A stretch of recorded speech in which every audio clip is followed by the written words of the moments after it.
when COVID hit and all the kids are home from school, my husband and I both decided, well, this is a great opportunity for us to both go back to school. So he went in to get his modern art, courses and to kind of get a degree in modern art.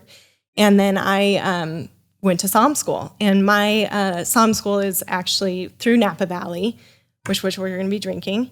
And you can probably already smell it. It's smelling very oaky and buttery. But then we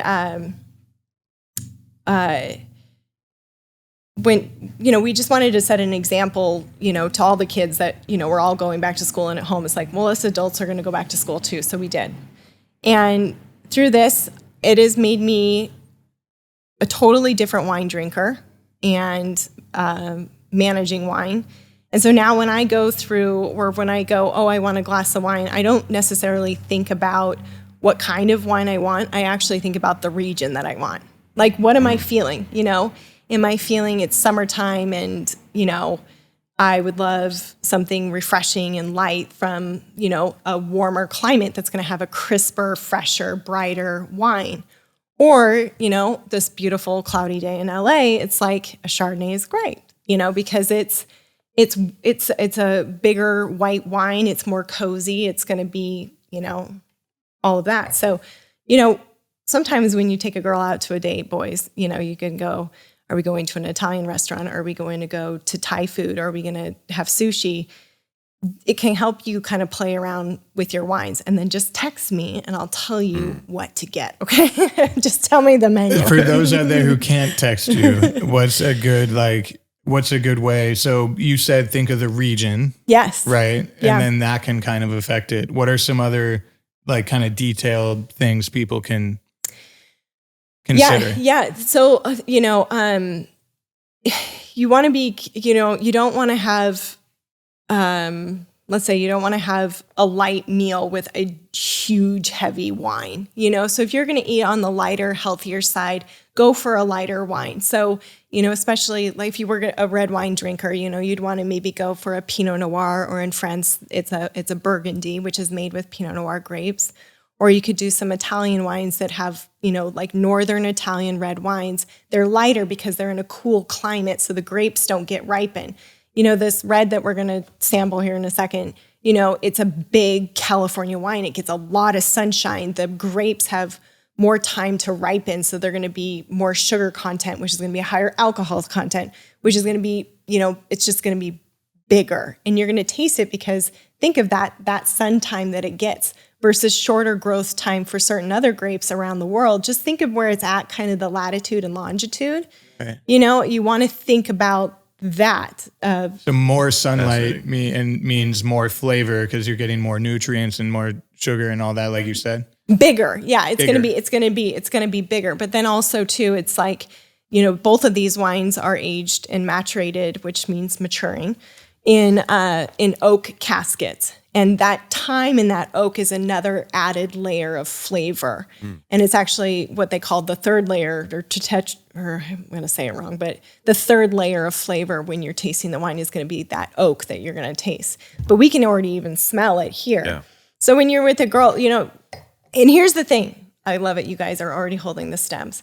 When you're on a date, this is the one thing I can't stand about. No, you don't have to do the pinky. But you're holding the glass correctly. If you're all night with, on a date and you're holding a wine glass like this, you're going to warm up the wine and you're actually going to change the flavor of the wine. And I see so many dudes that just drink wine like this. And it drives me crazy. And even females. And I'm catching it on movies and TV shows. I'm just like, oh, they're holding the wine glass wrong. That, right? Yes, or just this. Yeah. And I guess it's the casual setting. If you want to do this is fine. But I'll never forget serving a glass of wine, and a professional waiter, this is before I went to school, yelled at me and was just like, they call it a stemmed glass for a reason. You serve it with the stem. Wow. Because like I served the glass like this, and that was a huge no-no. So it's just really important that you hold this, because also if you do this, you're going to bring warmth to it and change the flavor. One reason I've learned to do that too, a little trick I learned, is the cheers, the bell. Yes. So if you're holding it here, you can't make the noise that the glass can make, right? Yeah. So cheers. Okay. Cheers. I would like to ask you guys, what are the first things that you smell? A buttery oak smell. No. So the first thing when you're sampling wine, actually the first thing you do is look at the color. The next thing, you look at the color, and you're just staring at the color just because you're like, it gives you, like, this is a little bit of a, if we had a Sauvignon Blanc here, it's going to be lighter in color.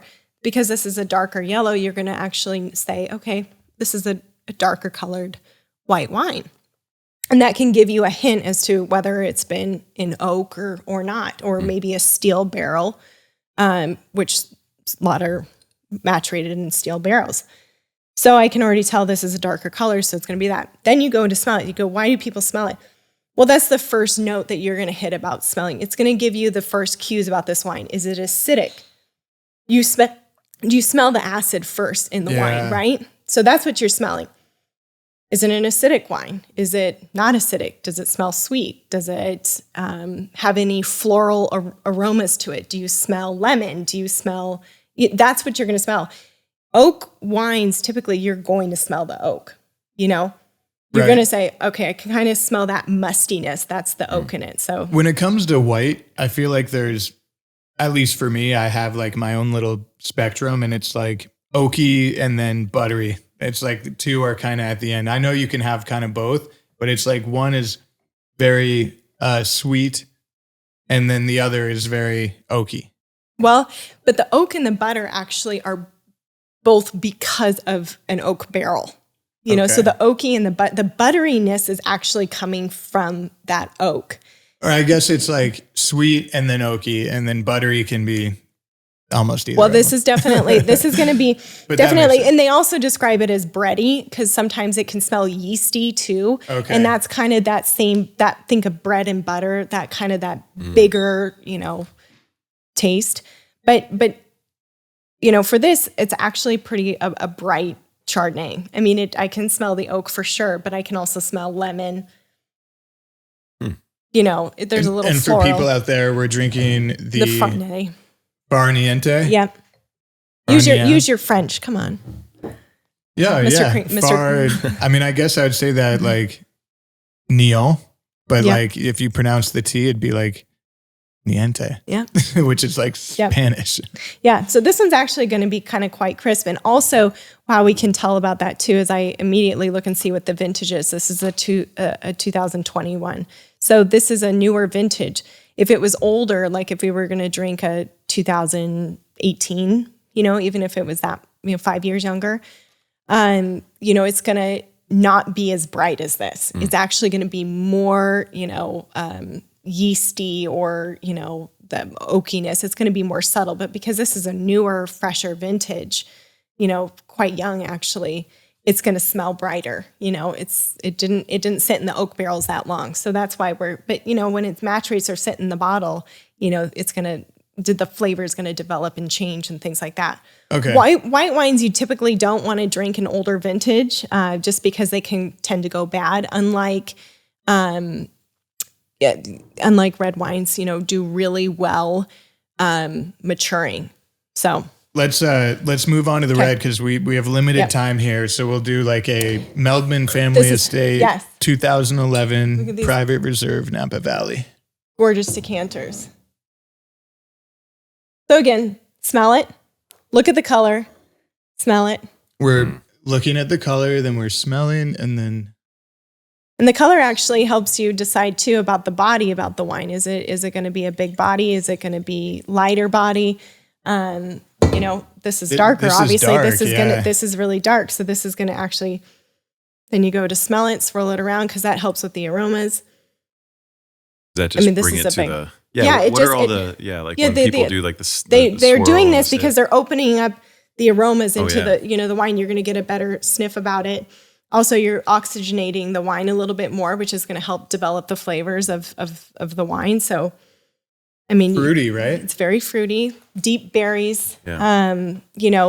Cabernets also have some licorice in it a little bit. Cabernet Sauvignons are usually blended also with Merlot. The Merlot helps it make it smoother. Merlot has a little bit of more of like a blueberry in it. Higher alcohol content too, right? Yes, good job. Yes, because you can smell that.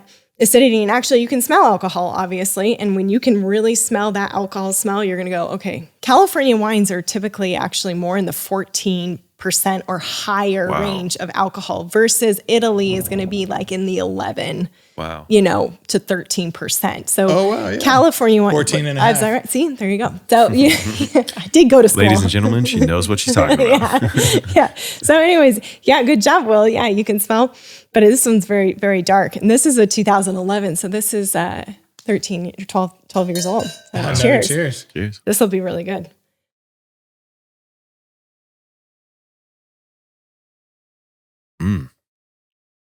It's actually really good. Mm-hmm. I like it. See how that has a long finish? Yeah. Part of that is its maturity. You're not getting so much of that alcohol. The tannins have kind of calmed down. So it's going to be a lot smoother because it's older. It's aged, it's fine, But this is delicious because it has been aged. Now, if it was younger, it would be biting and gripping our jaws a little bit more, because it's got that grip and the bite, it hasn't smoothed out. So this is done really well. Anyways. Makes sense. Got a good name on it. Yeah. But now I'm so How long impressed. could you age this wine? I mean, it's very important to keep climate control with your wine. So don't have a house and then keep your wine out and then turn off the AC in the summer and leave for 2 months. And, you're going to come back and your wine's going to be sour. It's, it's not that the wine went bad. It's just, you have to keep it in climate control. It's just really important that the wine doesn't go up and down in temperature. So when you keep it like that, I mean, this could age, 30 plus years, at least. And you can drink it then, but 10 years from now, we should have another drink of the Melvin. Totally. I like to drink my reds right around that 20-year mark. That's kind of like the prime. I mean, my favorite, right? I mean, I've only gotten a couple chances to taste it from your dad was a Chateau Latour 2000, a 2000 Chateau Latour. And it's literally silk because it's just mellowed so much and you just taste the grapes and their beauty of maturing. And so anyways, amazing. Yeah. Thank you for watching Studio 22. Don't forget to like, share, and subscribe. And follow our socials at Studio 22 Podcast.